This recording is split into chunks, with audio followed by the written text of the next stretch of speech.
Hi everyone, it's Mrs. D here today, and we are going to make something really special today. We are going to make some message stones. The things that you will need to collect for your message stones are, of course, some little wee rocks or stones from perhaps your garden, or when you're out and about going for a walk, you can collect these. They're not very large. They sit in the palm of my hand here, so just small little rocks of a rounded nature.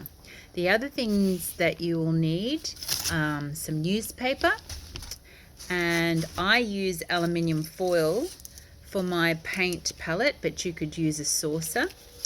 Some paints if you've got some at home. If you don't have some at home, there is a recipe on the internet to use flour and water and food colouring to make some paints. I'm not sure how effective that would be on these rocks, but otherwise just acrylic paint is all you need, and you can get those from the $2 shop for about $1 to $2. So that's all the paint that I'm using today. And of course I've got some brushes as well to utilize.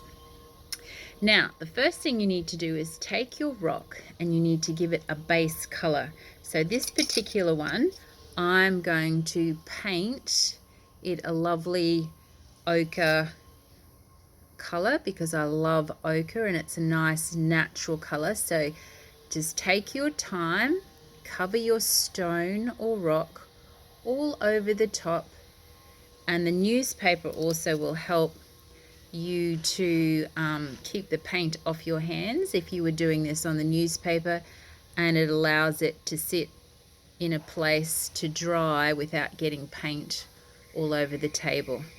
Then once you've finished your top coat, you need to put it in a space so that it can dry. So place it on the newspaper, maybe in the sunshine, and let that dry. When it has dried, then you flip it over and you do the same to the reverse. You can choose any color you like. The brighter the better, and you'll see what I'm talking about in just a second. So the colors that I'm using today, I'm using an ochre color, a lovely red, a black, and a green. So when you've done the underside of the rock, set that in a place to dry as well. So by this time, you should have your rock fully coated with its first coat of paint that you've chosen, maybe your favorite color. Once you've done that, then you can go crazy and put all different kinds of patterns over it. So these are a couple that I've done just recently. So I'll just pop that up nice and close. Looks a little bit like a ladybug, doesn't it? So I've used a red as my base coat, and then I love dots, so I've dotted it with yellow and black. I'll show you a couple more that I've created, like this stripy one going on here. And then I've got a lovely silver one. And then I've got circles within circles. Yeah. So once you've created your patterns, you let that dry, and then comes this special bit. You don't need to have access to a computer, but I've done all my little messages on the computer. So I've gone and created some little messages that says things like wishing you peace, wishing you joy, wishing you good health, and wishing you happiness. And so mine look like this, fairly small.